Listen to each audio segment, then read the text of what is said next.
All right, folks, it's noon, so I can officially welcome you to the Public Health Science Echo.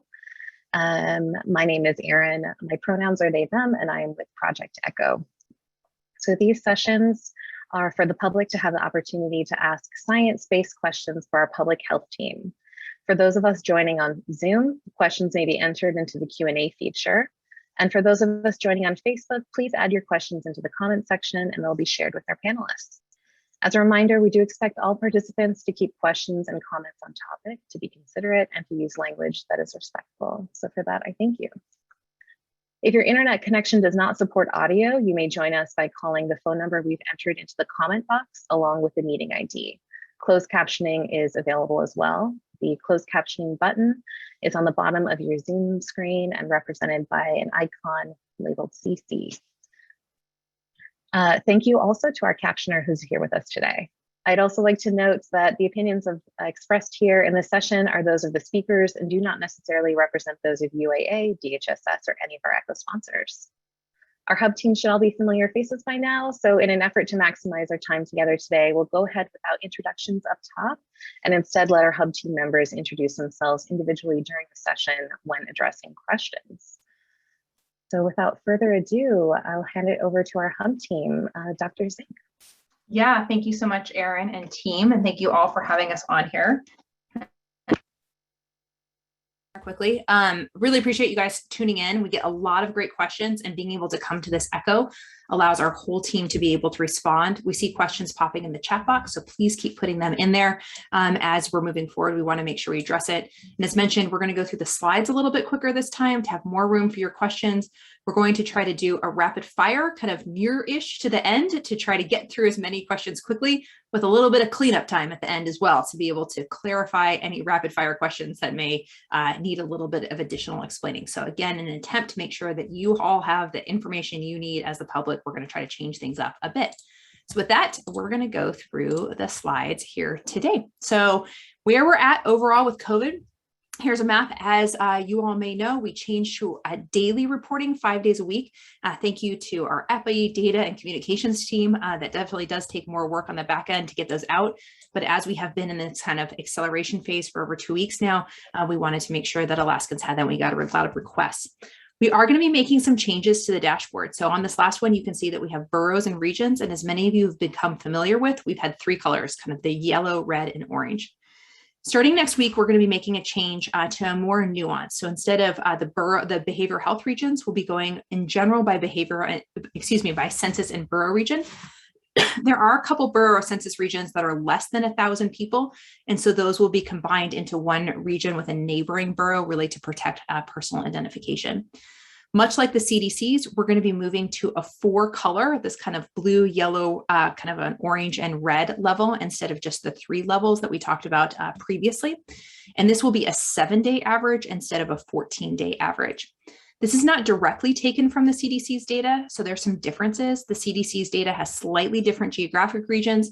Their data takes a little bit longer to get in. So we produce the data, when people get the numbers and they send them into us, then we actually upload that into the map, but it takes a little bit longer for CDC to get it. And then the percent positivity is also used by the CDC as in part of their calculations.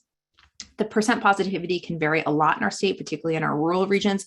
So we will not be including that in these levels. I would like to also note that we are calling these alert levels because they are an attempt to kind of alert communities of what COVID looks like, but no one single metric can really fully appreciate this. If people aren't getting tested, people can have it spread in other ways. You may have 2 villages that are hundreds of miles apart, and one may have a lot of cases and one may have none. Those things, it's really hard to capture on a single map. So I just really want to emphasize that there are limitations to this data that we share overall, but our goal is just transparent, timely information to keep Alaskans healthy and well in as many ways as we can. Here's a comparison of our 3 levels, the low, intermediary, and high level alert, and kind of what those would look like when they correspond to the low, moderate, substantial, or high, or the blue, yellow, orange, and red levels that they'll be changing to. So just for awareness, because we'll be moving those graphs. Here's where we're at in the United States as well as Alaska. So you can see that we're following a similar trend with a quick uptake in cases here more recently, predominantly because of the Delta variant, as well as the fact that we have less non-pharmaceutical mitigation efforts in place. We are gathering in different ways, less masks, more people being together. So we see COVID spreading quite quickly around the state overall. We also see an increase in our percent positivity. We're at 6.16% of our tests that are coming back are positive. Again, this is like flashlights on the car. It helps us to know where we're going. We'd like to see that less than 5% and ideally less than 2%. And you can see the regions by map. And again, there's some limitations on this data, but try to make sure it's as transparent as possible. Vaccines continue to be our major offense against this virus. You're 8 times less likely to get the COVID and 25 times less likely to be hospitalized or die from COVID if you're vaccinated. So those are some kind of national statistics. There's been a lot of great questions about how well the vaccines work or don't work, and we're happy to dive more into it. But again, this is our major tool against the virus itself. And you can see we've had some regions with amazing vaccine coverage, and we would expect less cases, less hospitalizations, and less deaths in those regions. The Delta variant is by far becoming the predominant. We have 178 new cases that have been sequenced overall. And here's a graph where you can see how Delta has just really taken off. Remember, this data lags about 2 weeks. It takes a while to sequence. It's not that you can just do a test and find out which variant it is. This is a complex test. It takes about 2 weeks by the time they get it and are able to process it. And not every positive case can be sequenced. It doesn't have enough virus in it. So this is an attempt to give us a broad scope of the idea of what's happening with the virus overall, but it's not really useful on an individual person level. And in general, in Alaska right now, if someone tests positive for COVID, it's a pretty decent assumption that they're a Delta variant with how much of the cases we have Delta variant. Here you can see how transmissible it is.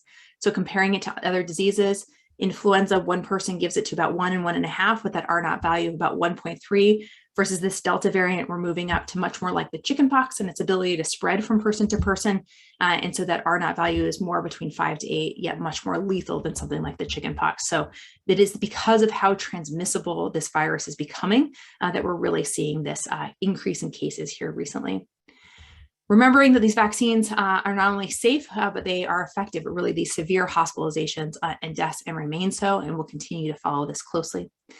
The American College of Obstetrics and Gynecologists are now strongly advising that all eligible persons, including those who are pregnant and breastfeeding, consider getting the COVID-19 vaccine or vaccine series. And that's because we see higher rates of hospitalization and death amongst pregnant women who get COVID. At this point, we're all making a choice between those. So if you are pregnant, considering getting pregnant, or breastfeeding and have had questions about this, please speak to your OBGYN. Take a look at the national guidance on this. We want to make sure that you and your baby are as healthy as possible moving forward. There's also no evidence that the vaccine causes infertility or difficulty with fertility. So if you have questions, let us know, but no evidence on that. We continue to follow over time the number of cases that we see from deaths for those who are vaccinated and unvaccinated, as well as hospitalizations. As we have more people vaccinated, as well as more cases, we would suspect more hospitalizations in both vaccinated and unvaccinated individuals. You can see currently, since January 1st to date, we have 94% of our hospitalizations are those who are unvaccinated, and 6% of those that have been hospitalized are in a vaccinated population. 3% of our deaths have been in those who have been vaccinated versus 97% of our deaths have been those who are unvaccinated. Again, that is January through July data. We're going to see a lot of week-to-week variation, and that's why we put out a monthly summary of that and would caution people from looking too much at a week-to-week variation, but really looking at a month-to-month and trends overall. Same rules and kind of guidance apply. If you're sick and you test positive, really isolating.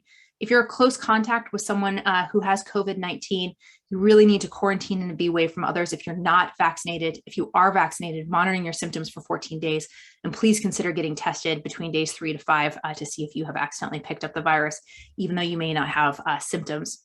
And again, if someone's been symptoms in general, staying away from others until they're well, and considering getting tested for COVID-19.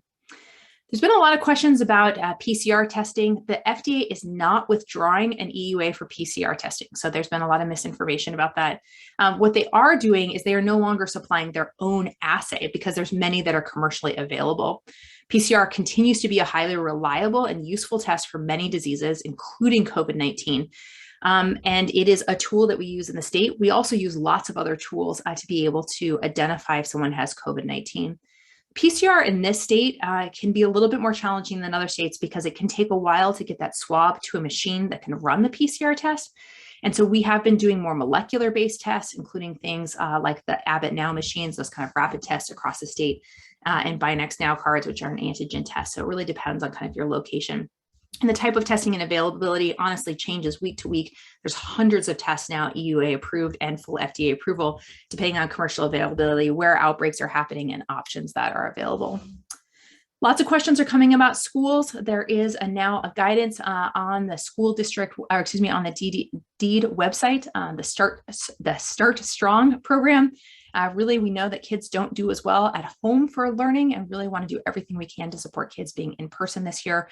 And the Start Strong guidance is up there. Most of the decisions that need to be made are really happened at the school board level. But every school district who's getting funding needs to be able to report their mitigation plan.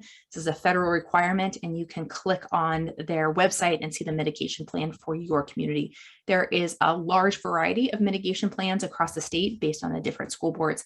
I'd encourage you to take a look at that if you're curious. Again, vaccines remain widely available. We still see a lot of people getting vaccinated at the airport and other places. If there is something in your region that you think would be helpful to getting vaccines out, let us know. So with that, let's turn it over to questions. Excellent. Thank you so much, Dr. Zink. Let's start right up top here. Yeah, so I know we touched on briefly mask guidance with schools. We have a question asking if you can discuss, our hub team can discuss the science and data behind the CDC's recommendation that students mask up in schools, especially as it compares to how previous guidance said that vaccinated folks did not need to be wearing masks. Yeah, Joe, do you want to take a stab at that first? You want me to? Yeah, sure, I can start with that. So with the Delta variant, what we know is that, first of all, the vaccines are highly effective against the Delta variant, but as we know, kids, only some kids are eligible for vaccination. But the vaccination efficacy, or the vaccine efficacy, is just a little bit lower than it was for example, the Alpha variant, and even a little bit lower than the original wild type strain. So right now, what we're looking at is a vaccine efficacy of about probably 88% among vaccinated people. So that means about 1 in 10 people who get exposed to the virus will develop COVID. And those people who do get what we call a breakthrough infection, they've been fully vaccinated and they develop COVID, what we're finding, and this is actually something I can show you all in an MMWR that just came out on Friday. I happen to have it up. Let me show you what they found. All right, share screen. Here we go. Can you see that okay, Ann? Okay, great. So here is a figure that shows SARS-CoV-2 real-time RT-PCR threshold values for specimens from patients with infections associated with large public gatherings by vaccination status. So what they found is that the viral load, which is sort of the inverse of what they call the cycle threshold value. So the viral load goes up when the cycle threshold value goes down. And what we found is that in people who are unvaccinated, their viral load or their cycle threshold value is very similar to people who have what we call a breakthrough infection. So this is different than what we were seeing with the other variants. And this is probably one of the most important factors that led CDC to down the path of saying, okay, if you're fully vaccinated in these high-risk settings, you should go ahead and mask up, because if you have a breakthrough infection, even if it's asymptomatic and you're infected with SARS-CoV-2 and you've been fully vaccinated, you're going to have very high viral loads, which means that your risk of transmitting the virus to other people goes up. And remember, masking, the number one most important thing about masking is that it helps prevent you, if you're infected, from spreading it to others. That's what we call source control. That's number one. And then number two is prevention of infection. These masks, like the cloth face coverings, are much better at helping infected people, prevent infected people from spreading the virus to others. They're also effective at personal protection. So anyway, hopefully that helps answer that question. I don't know, Anne, if there's anything more you'd add. Yeah, Joe. So, you shared this graph last week and there was a lot of conversation about then why get vaccinated? If you're saying that they're the same, in what the virus is and an unvaccinated versus vaccinated, like, what's up, Joe? Like, tell me why I should get vaccinated. Great question. Thank you, Anne. The reason, well, there are a lot of reasons. Number one, if you are not vaccinated and you've never been infected with SARS-CoV-2 virus, you're susceptible. If you've been vaccinated, you've got a very high chance of not being susceptible to infection.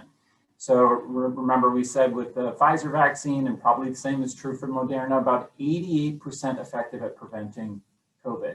Whereas if you're unvaccinated, you're completely susceptible. And remember that what we're seeing is anywhere, depending on the studies, anywhere from 20 to 30, maybe even higher percentage of people who get COVID, even if it's asymptomatic SARS-CoV-2 infection, are going to go on to develop long-term sequelae.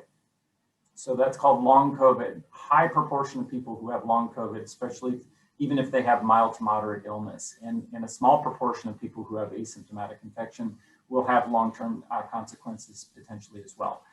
So that's another reason to get vaccinated, is it helps decrease not only your risk of getting COVID, but if you don't get COVID, you're not going to get long COVID.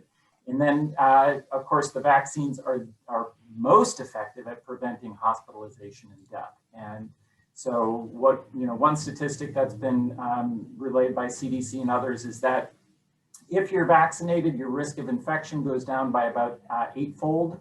That's 8 times. And your risk of hospitalization and death goes down by about 25-fold, 25 times.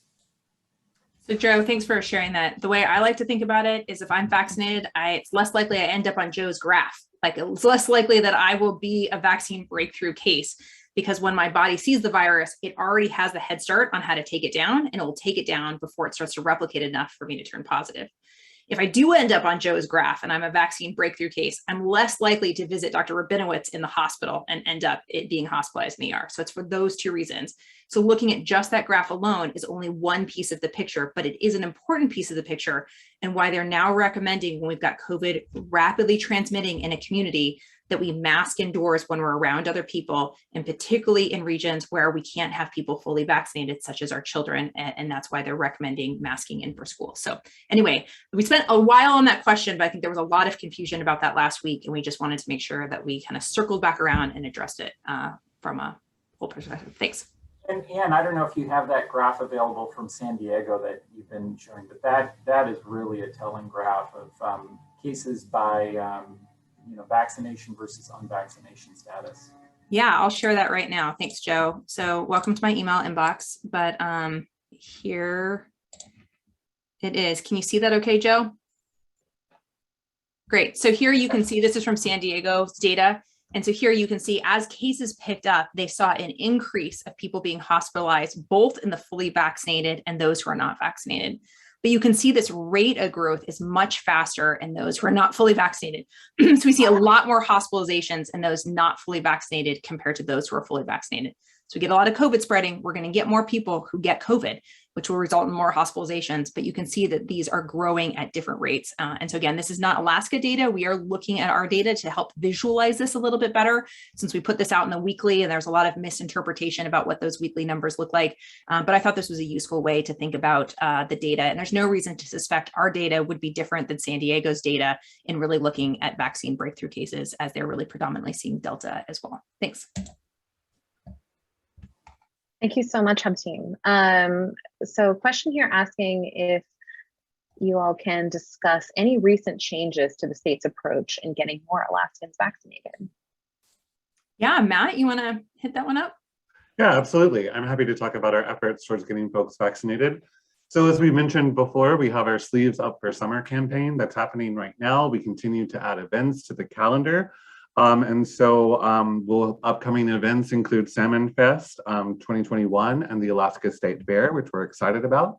We're also partnering with the NFL to have an NFL player come to promote COVID-19 vaccination. The NFL player will be here the 20th and 21st. That's a Friday and a Saturday, which we're also excited about. We're transitioning up the Sleeves Up for Summer campaign into the Sleeves Up for School campaign. as we prepare for back to school. And really that's to increase the state required childhood vaccines, as well as increasing COVID-19 vaccine for those that are 12 years and up, including vaccinating parents and education staff. We are conducting a reminder recall campaign and reminding individuals when they're due for a second dose. We're evaluating 4 messages to see which message really resonates the best with Alaskans. And we also have request forms online, which I'm happy to throw into the chat, where you can request a vaccination event, as well as you can request someone to provide vaccine education. We have a speakers bureau, which has volunteers and medical doctors and others, really just educating folks about COVID-19 vaccine. I will just mention that the data shows that Alaskans most trust their friends and family. So if you're vaccinated, go talk to your friends and family with compassion. People have great questions. I've never heard an unvaccinated person say that they want to hurt someone else or they don't care about their community. People have really important questions about the vaccine. So help them to find really good information, enjoy them, ask them to come to this ECHO. We're always happy to do the Speakers Bureau as well and come to speak to your region and hear questions specifically. So we're all in this together. Thanks. And one thing I'll add to that is when you're communicating with your loved ones and family and friends, oftentimes the issue is around individual autonomy, a person's individual ability to make a choice on their own and for their own personal health. But it's also important for folks to know that the decision not to vaccinate not only impacts their health, but it impacts the health of others around them. There was a story that Dr. Paul Offit relayed on a recent interview of a man who decided intentionally not to get vaccinated and wound up getting infected with COVID and then gave it to his pregnant wife. His pregnant wife then wound up getting hospitalized and then ultimately wound up going into the ICU and then getting intubated, and she wound up having a premature birth. And so it really has this cascading potential. So it's not just an individual decision, but it's a decision that impacts other people's lives as well. Just to follow up on vaccines, since we're on it, I see a bunch of questions coming in. Lisa, would you mind talking about any contraindications to those who should be vaccinated, talking to your primary care doctor? And how about if you've previously had COVID before? Yeah, so that's a lot to unwrap. Let's start with it if you've had COVID before, because that's an important question that we're getting a lot.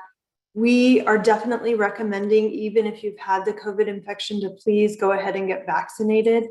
We know that with the vaccines, you get a higher level of protection, potentially longer protection, and also better protection against variants and variants that will be coming past Delta.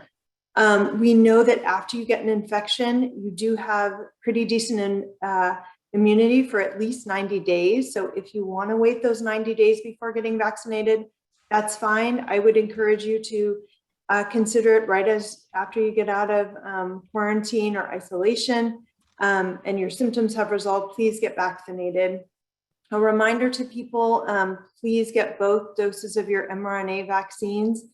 We know that our vaccines are working well still against severe disease, hospitalization, and death, but we see a significant increase in efficacy after that second dose of your Pfizer or Moderna. So please remember to get your full dose.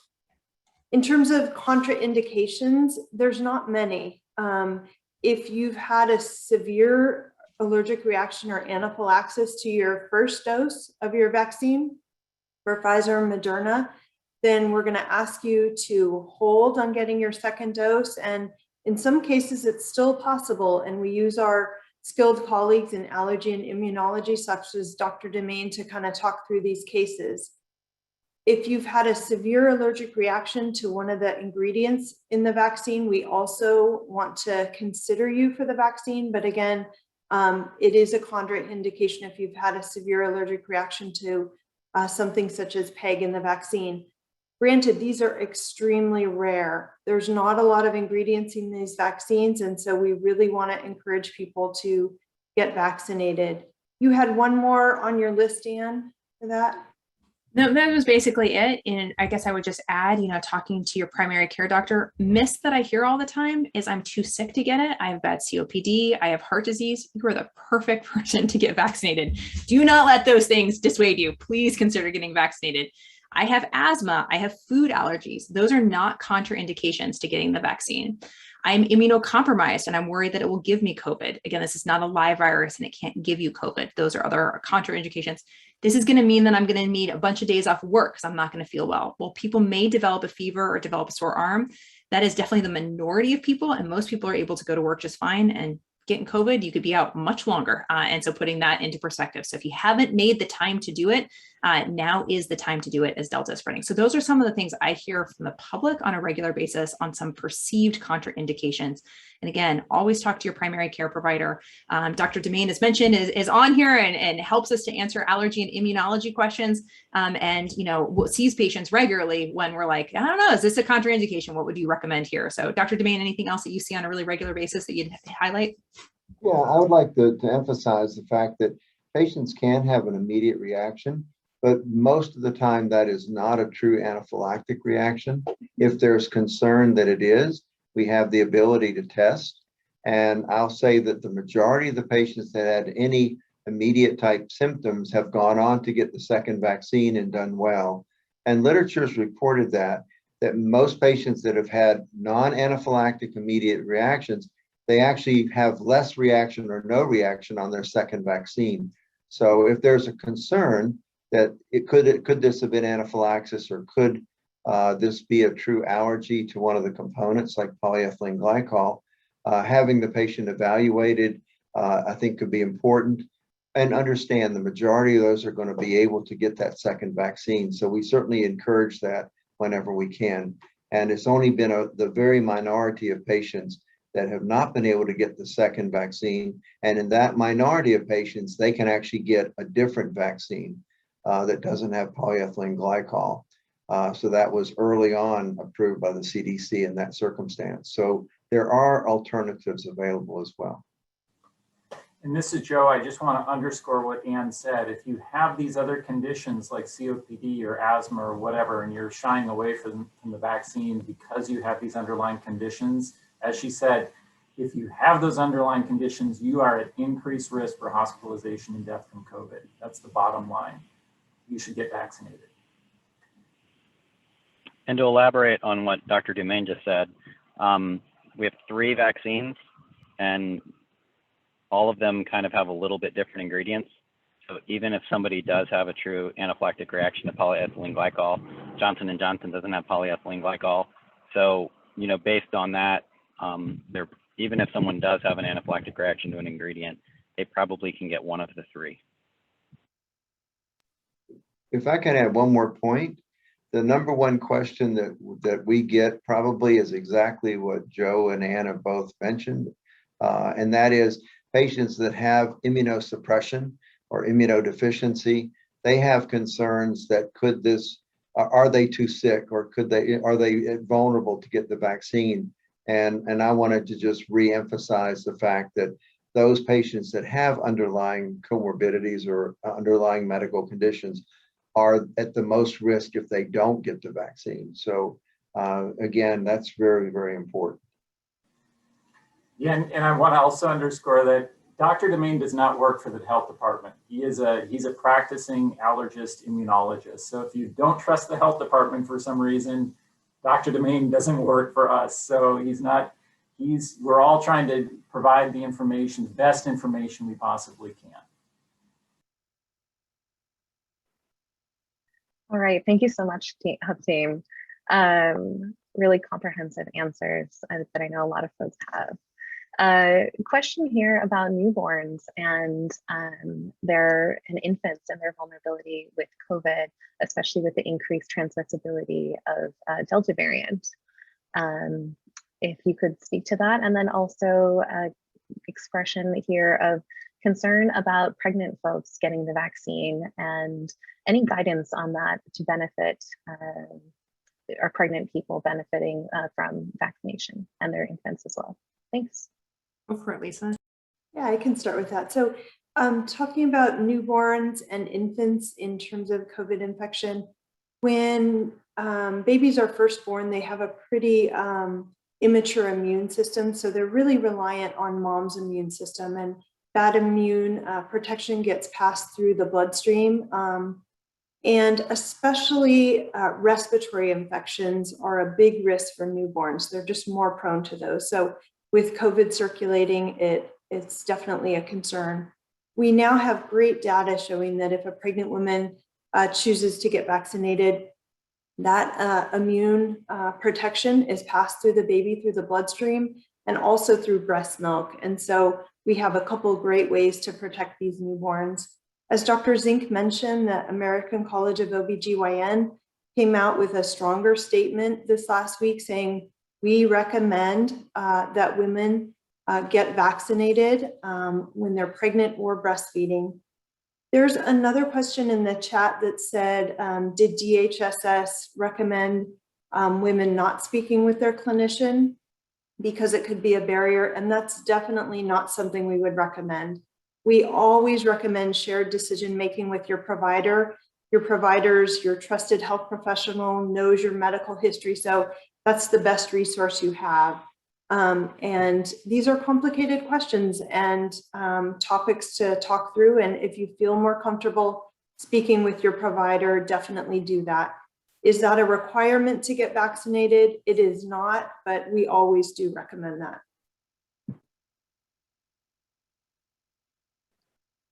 All right, thank you so much. So we have some additional questions asking about the risk of children under 12 who aren't vaccinated as well. Could you speak to that? Yes, I'm happy to start and team jump in. We do have a pediatrician who will be joining us here shortly on one of these, but she's not quite up on our Science Echoes as of yet and can also speak to that. So in general, infants, so those less than 1, are at slightly higher risk from COVID-19 than they are from influenza. As Dr. Rabinowitz just mentioned, if they are receiving antibodies via breast milk from their mom, or if their mom was vaccinated during pregnancy, they are better protected than if they did not have that experience. Also, having the adults around them vaccinated makes a big difference. So again, thinking about that herd immunity, our kiddos who can't be vaccinated are in these little herds, and having the adults in their space vaccinated is going to help to protect them. Children between about ages 1 and 10 are a little bit less likely to get super sick from COVID-19 compared to influenza. And then from ages 10 on up, every age as we increase, we see people being impacted by COVID-19 more than we see influenza, and that's looking at hospitalizations and deaths.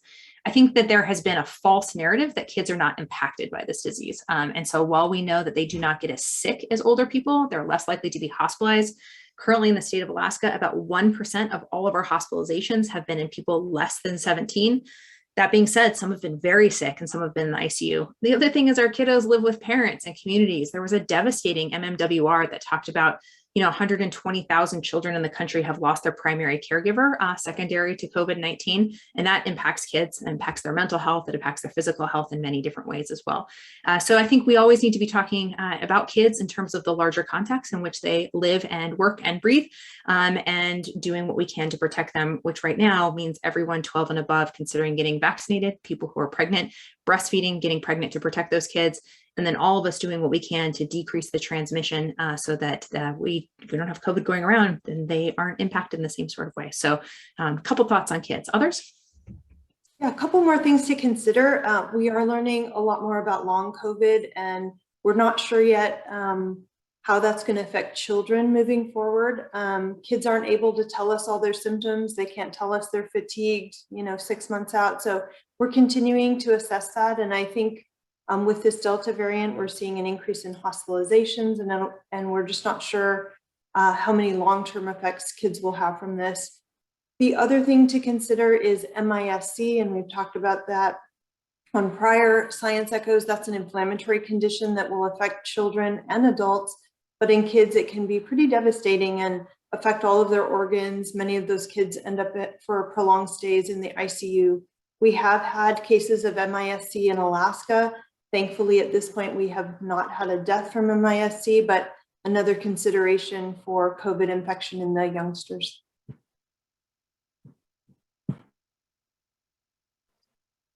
Thank you so much. So we have a couple questions again about breastfeeding and how long antibodies might last in newborns if breastfeeding isn't happening. Could you speak to that as well? I'm For happy to Dr. address Devane. that. Okay. So the antibodies that pass from the mother to the baby in utero will last approximately 6 months. And that's actually true with breastfeeding as well. At about 6 months, the newborn's immune system starts maturing, and the newborn can then start making their own memory antibodies. But early on, again, the most important are the antibodies that are passing from the uterus to the baby, or from the placenta to the baby. And that's mainly the IgG, in fact, not mainly, but is the IgG, and that's the antibody that's the long-term protecting antibody.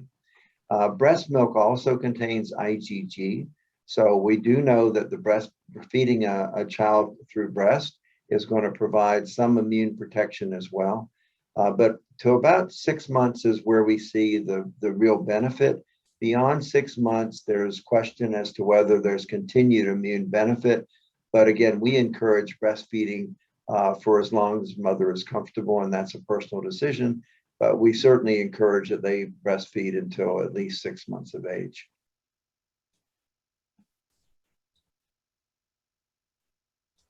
Thanks so much, Dr. Devane.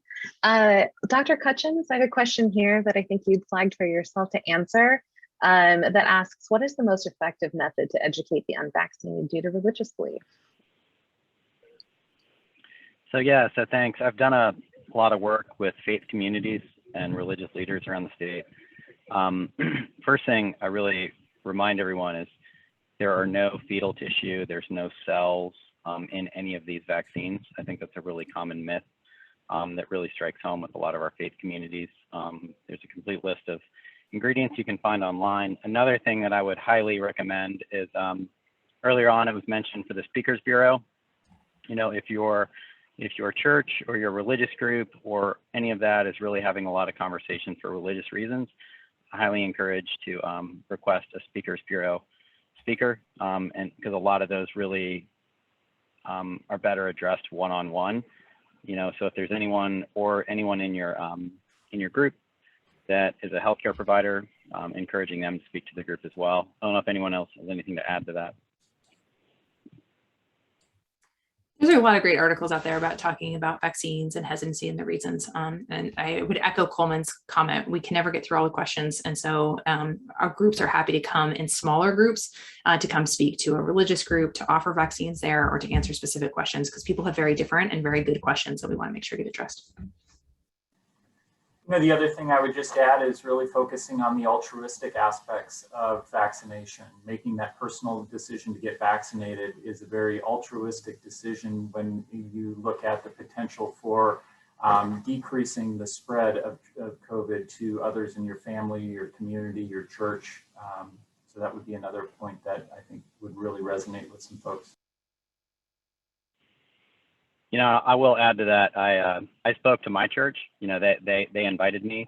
I answered questions, and for me, I think for a lot of communities of faith, this is true. Vaccine protects the individual, but it also really protects the people around you. So where it's an individual choice to get vaccinated, it's an individual choice that protects everyone around you. And just really reinforcing that we're all in this together.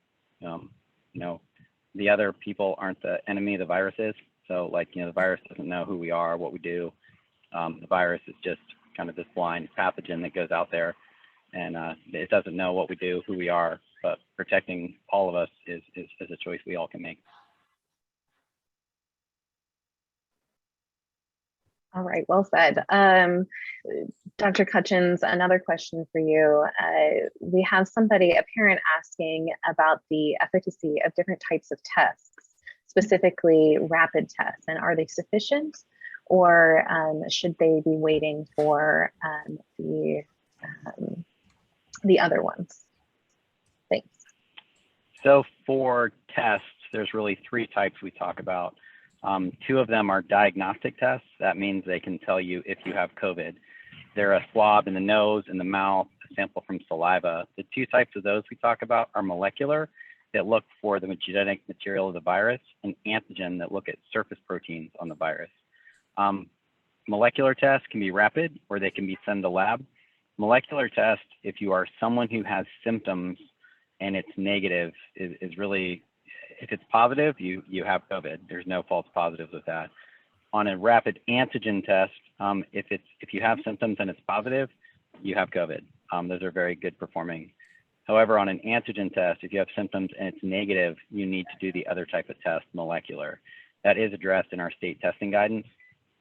But for the rapid molecular tests, they're very good performance. Now, the other thing to remember is all the tests require a certain amount of virus to detect a positive. You know, the best ones that we send to lab, if you don't have enough virus, you could be infected and it could test negative. We call those false negatives, you know, when someone's infected and they test negative. So there's always that instance. You know, it's not an easy question to ask, but it really requires some questions of the healthcare provider. I know this question was originally around sending kids back to school or daycare if they have symptoms. The best option is, even with a negative test, don't send them back to school or daycare with symptoms, because we also don't want RSV and flu and other viruses circulating in those environments. But a rapid molecular, a send out molecular are really similar in terms of performance. Hope that answered the question. One thing I would add, excuse me, for thinking about your kids going back to school, you can buy antigen tests at the grocery store now. So the Buy Next Now cards, and you can just have them in your house if you don't have easy access. So know that there's a lot of availability. There's home ones that you can have as well, and knowing where you can get tested. So thinking about what ways, if your kid develops some sort of illness, that you can get them quickly tested to know, so that you can then get them back. Say they vomited after their smelling test, and then suddenly they're all better. You know, that symptoms goes away really quickly, versus a kiddo who continues to be sick and not feeling well. So know that there's a lot of testing, know where those testing options are there, but we really would like to make sure that we get those tests and results quickly, particularly because the Delta variant spreads more quickly from person to person. So if we're sending kids to school for a couple of days saying, well, let's just see if they get better with mild symptoms, we could get in a lot of spread within that school. So keeping your kids home if they're sick and getting them tested quickly would be great. Excellent. Question here asking about real world advice for those who are already vaccinated. Is masking and social distancing enough for vaccinated people? And what are the guidelines for folks who are vaccinated and being outdoors? It's a great question. First of all, it's important to think about your underlying risk factors. So if you are immunocompromised, you may not have got a great immunity from the vaccine, such as like being on chemo. You may need to take additional precautions than someone else who is 20 and vaccinated. So it's important to think about your underlying health conditions. Then it's also important to think about what's spreading in your community and how much COVID's spreading in your community, to think about additional precautions. So I think we're all a little bit different in that space. Outdoors, even with the Delta variant, is still safer than indoors.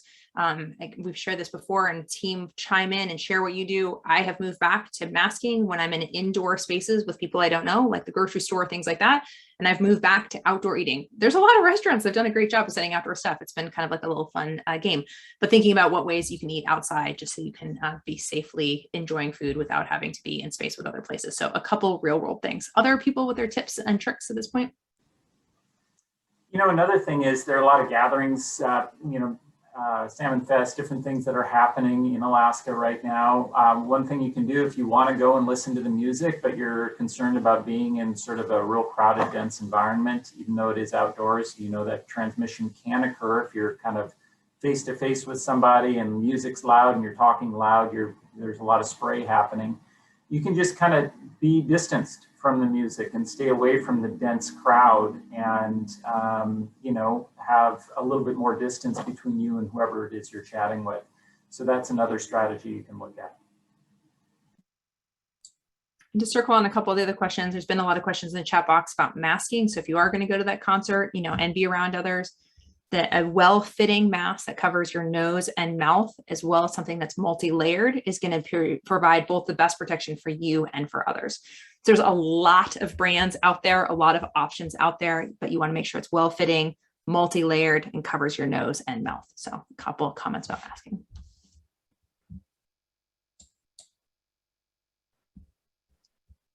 All right. Question here asking for clarification around what it's meant by mild illness for folks who are getting COVID-19. This person understands that someone who's had fever, body aches, upper respiratory congestion, etc., but does not have shortness of breath and does not require hospitalization is considered to have a quote unquote mild illness. Is that correct? Well, it's sort of a spectrum. You know, mild illness, I would consider to be having mild symptoms that don't lay you up basically tremendously. I mean, you're going to have to be in isolation regardless if you're symptomatic, but or if you're infected and asymptomatic, you have to be in isolation. But I would say that so mild is it's not really laying you up. You're not having to be in bed and you're not feeling really short of breath. Moderate illness, you might start feeling short of breath, kind of more profound headaches, things like that, muscle aches, things like that. And then when you start moving into the more severe or serious illness, that would be somebody who would, you know, be requiring hospitalization and then beyond. I don't know, Lisa or Ann, if you would add to that. I would echo that. And I think there's different definitions. Part of the reason why, you know, we report hospitalizations, but we don't report mild illness because it's really hard to define and to be able to put up there.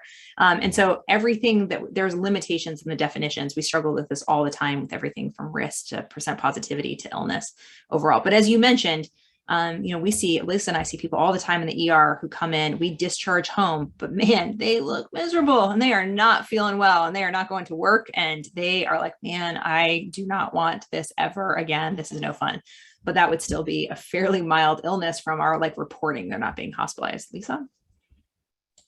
Yeah, I agree. I think it's a spectrum, as Joe said, and it is hard to quantify, but it also depends on how the individual is experiencing the illness, and how one person experiences it can be a lot different than another. So I think, yeah, mild, as Joe said, it doesn't lay you up, and the spectrum moves on from there.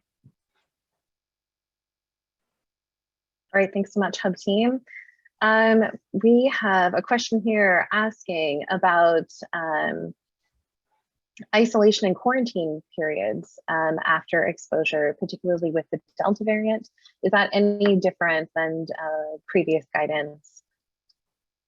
Louisa? Yeah, so, yeah, I can start with that. Isolation still 10 days, and you have to be fever free for at least 24 hours and your symptoms resolving to get out at day 10.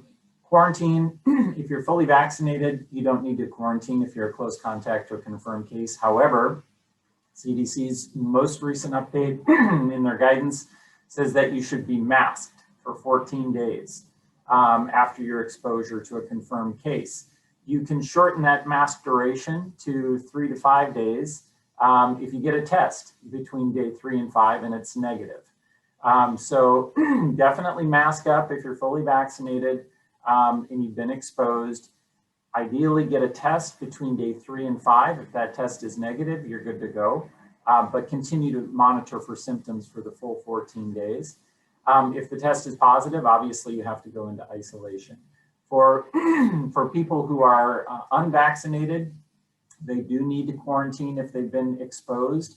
The quarantine duration is 7 days with a test or 10 days without a test. And if you want to be really conservative and just, you know, maximally protective, you can do the full 14-day quarantine, which is still the best quarantine period because the incubation period can go as long as 14 days.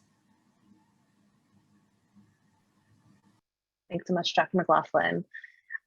Questions here regarding vaccine efficacy for the different variants. We have a participant who is concerned about the rate of breakthrough with the Delta variant. So perhaps we could go over a little bit about numbers related to that. Sure. And then also if there's any information related to the Lambda variant. Yes, okay. So in terms of vaccine efficacy, the original Wuhan strain, I'm just going to focus right now on the Pfizer vaccine and the Moderna, and then we can talk about Johnson & Johnson as well. The original Wuhan strain clinical trials showed about a 95% efficacy with the two mRNA vaccines. And with the Johnson & Johnson, it was lower, probably in the mid to high 70% range. That's for prevention of COVID disease. And then we started to see Alpha come out of the UK. And with Alpha, the vaccine efficacy dropped a bit. For the Pfizer and Moderna, probably dropped into the lower 90% range. And now what we're seeing with the Delta variant is it's dropping a little bit more, probably in the high 80% range, like 88% vaccine efficacy against COVID disease. Now, when you talk about actual infection, SARS-CoV-2 infection, so these are people who are infected, but maybe not necessarily all of them develop COVID, then you're dropping even further. So with Delta, what we're thinking is probably around 80% vaccine efficacy against SARS-CoV-2 infection. And this is based on the current available science, and it could change tomorrow with new data that comes out. So this is just roughly kind of the general trajectory that we've been seeing. So hopefully that's helpful.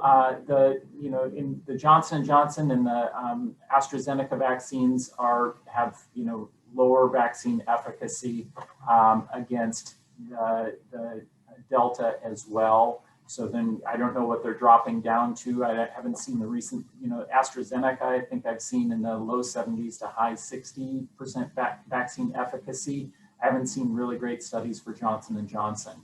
But those two vaccines, the AstraZeneca and the Johnson & Johnson, do not have as high of a vaccine efficacy as the mRNA vaccines. So, and then in terms of Lambda, it's a good question. Lambda is the variant that has circulated widely in South America. It's associated with a number of different mutations that increase the risk of transmissibility and have also dropped the vaccine efficacy a bit. And I don't know, Lisa Smith, if there's anything more that you want to add on the Lambda. Yeah, so like you said, Lambda is one that was identified last fall in South America, and it's become the dominant lineage in Peru and is looking like it's starting to spread through other South American countries. It's been circulating in the United States since January, but at very low levels. Last I checked, I think there was a little over 1,000 sequences that had been uploaded to GISAID from the US that were Lambda. And I was just listening in on a call, and they were saying that currently Lambda is still less than 1% of sequenced virus in the US. And that number is actually dropping as Delta rises. So at this point, I don't think anybody is super concerned about Lambda in the United States, especially since Delta seems to be outcompeting it. So Delta remains the primary concern.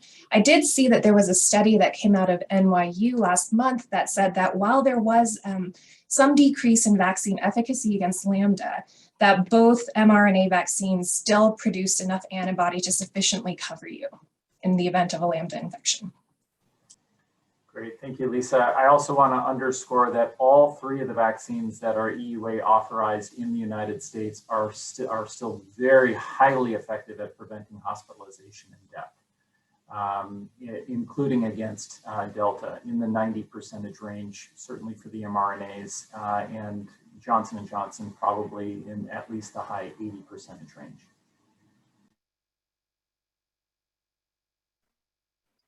All right, thanks so much. So Dr. Zink, if you're ready, we could go ahead and do a quick little lightning round of some questions. I know there are a couple that are asking about boosters, but I'll go ahead and turn it over to you. Great. Yep. So I'm going to try to do this in less than 5 minutes and get through your 25 questions. Many of them are similar. There's a question about youth suicides and suicide attempts during the pandemic. We've pulled that data in the past, and we'll try to have that on the next Science Echo so that you can be able to see, because that's important data. And if the team could not change the questions while we're going through them, that would be super helpful, because otherwise I can't read them at the same time. Thanks. So there was another question about Moderna vaccine and booster doses. At this time, there is no recommendation for a third dose. We're watching the EUA closely on that one moving forward. So we'll continue to keep you posted on that. There's a lot of questions about vaccine breakthrough cases and the weekly update. Remember that there's going to be a lot of variation in the week-to-week update. There is also a monthly summary of hospitalizations, and I would encourage people to take a look at those. We are looking at ways on the dashboard or other ways to verbalize and visualize the vaccine breakthrough cases in a simpler form, and so stay tuned for that next week. So keep taking a look at that. Sorry to hear of many of your friends who have been tested positive or are quite ill. There's a lot of stories about that in the chat box. There was a comment about death rates compared to major surges last fall. In general, you see a decoupling of as much death and hospitalization when you get a lot of vaccine. So there's some good data from the UK and other places. It's not a full decoupling. You still see people get sick, but it's primarily in the unvaccinated that are resulting in hospitalization and death. So I do suspect that we will have lower death rates per case just because we have people vaccinated overall. With the significant rise in cases, do we have concerns about things like Salmon Fest? What about masking? How about in indoor spaces? Again, we don't decide the policy. We are here to provide information and resources for communities overall. The more people we have together, the less vaccinated people, the less masks, the more indoor, the same things apply, are higher risk. And so making those decisions for you and for your community, and we meet with communities about that on a regular basis overall. And there's conversations about friends and family getting their whole family sick, and again, about the booster dose, which we addressed. There's a comment about dashboard talking about vaccine breakthrough cases. And I do agree, a lot of Alaskans want to know this, and Louisa and team are talking about the ways to best visualize that. When can we affect a full FDA approval for the 3 EUA? We are hearing that September. We may hear that for the Pfizer, and we'll have Coleman jump in at the end if there's other additional details. There was, June and July data for vaccine breakthrough. Again, we have a monthly report on that. More about the number of cases for those who are vaccinated, unvaccinated. We do have data on that. We've been sharing that on our weekly, and that also comes out in our summary. So we can put those links in the chat box. Again, there's a lot about vaccine breakthrough cases in here.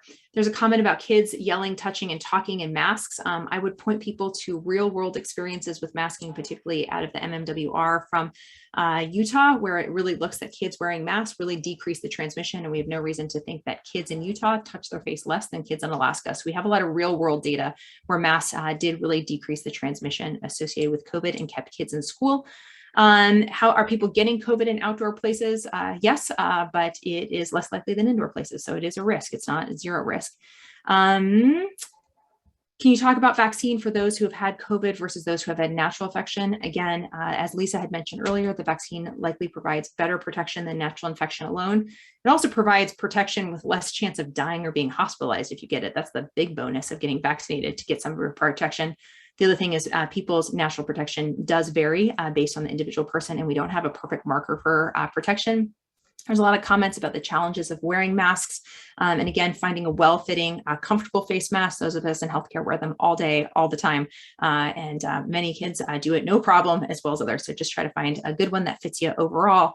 Lots of questions about individual concerns about underlying health conditions and such. So thank you to those who are kind of helping to respond to those and talking to your primary care provider. There's questions about statistics and severity of disease and breakthrough cases in older people overall. And again, we're continuing to work on that data.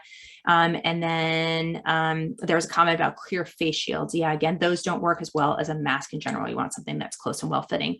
But Louisa, with our last couple minutes, I want to turn over to you, since there were so many questions on verbalizing vaccine breakthrough data. Anything else that I missed that you would want to touch on that? And then anything else from the team? No, I mean, I think just as you mentioned, there's lots of conversations underway, looking at what other states are doing, look at what's happening nationally, trying to think of ways to articulate the data and meet people's sort of questioning needs, but then also trying to marry that with sort of stability of the data and the time frame for presenting that information with interpretation that's helpful as well. So still working through that. I mean, we imagine as through this whole pandemic, things evolve with data needs and with information needs. And so being very careful and thoughtful about that and providing context, I think is really important. It's part of our jobs. Thank you. Well, that was the 22 questions. What else did I miss, team? I mean, I think it was pretty brilliantly covered. Definitely a lot of heavy lifting. So thank you so much for getting through so many. Just really appreciate people asking questions. We learn from each other on these. We learn from you all on them. There's no question that's off the table. This makes us better. Again, encourage your friends and family to come to the Science Echoes. If there was something that we said that was confusing or it didn't make sense, ask us. And that is how we can all then kind of go through this. That happened last week, and trying to clarify this week so that we make sure that we're all on the same page and we're looking at the data. We all the science changes, the information change, and we want to make sure that it's a two-way conversation constantly out there and going forward. So big thanks to the team for showing up every Wednesday and helping to answer all these questions. Dr. Demain, who we love, who yes, is not employed by the state, but just volunteers his time to come help us out since he's got such expertise in immunology. It's great to have him on there. And thank you to all Alaskans for taking the time to come and ask questions. Hand it back to you, Erin. Thank you so much. So if there aren't any further updates from our hub team, then I'll go ahead and close this out. Again, thank you so much. Just want to echo Dr. Zink's appreciation for our participants and all of the great questions that they share with us during these sessions. And our next session in this series will be next Wednesday, August 11th from 12 to 1. The link to the shared box folder is included in the chat where you can access resources from this series and others, including recordings of today's session. Thank you very much again, and we really hope to see you next week. Take care all. Thanks, everyone. Bye-bye.